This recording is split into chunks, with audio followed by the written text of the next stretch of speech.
Hello and welcome back to Learning Hub Education. This is your UGC Net guide Priyanshu Khole, and this is the 2-minute series where we decode and understand complex concepts in just mere 2 minutes with easily understandable concepts and explanation.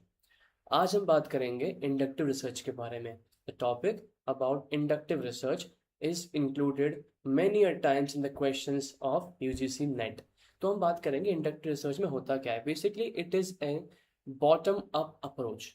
Inductive research एक specific to general approach है जिसमें हम सबसे पहले specific चीज़ों को observe करते हैं. We observe the specific things और उसके बाद हम एक generalize principle, generalize fact, generalize theory की तरफ आगे बढ़ते हैं. जब भी हम कोई स्पेसिफिक टू जनरल सिचुएशन को फॉलो करेंगे, that research will be called the inductive format research और inductive approach. इसमें मेन आपका प्राइमरी गोल क्या होता है? To generalize theory.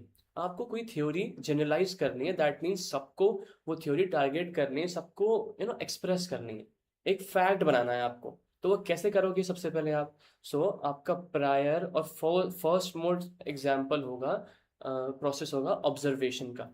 You have to start observation. बिना ऑब्जर्वेशन के और बिना चीज़ों को एनालाइज करके आप चीज़ों को शॉर्टलिस्ट नहीं कर सकते और मेंशन नहीं कर सकते. सबसे पहले आपको उनको नोटिस करके ऑब्जर्व करना पड़ेगा. First you have to, observation is very important. और हमारा लास्ट जो कंक्लूजन है वो रहेगा आपका थ्योरी फॉर्मेशन. मतलब आपने ऑब्जर्व कर लिया, फिर आपने एक फैक्ट को हाइपोथेसाइज किया, फिर उसकी टेस्टिंग की और एट द एंड प्रूव हो गया तो आखिरी में आपको एक थ्योरी मिल गई. दैट मीन्स आपने ऑब्जर्व किया, हाइपोथेसिस सेट की, फिर डेटा कलेक्शन के थ्रू उसको हाइपोथेसिस टेस्टिंग की और आखिरी में if it was possible, it was provable, then you got a particular theory that can be generalized to everyone in public. आपको टेस्ट होने के बाद एक थ्योरी मिल गई, एक फैक्ट मिल गया जिससे आप जनरलाइज कर सकते हो सभी के लिए, सबकी अंडरस्टैंडिंग से वो रिलेट कर सकती है.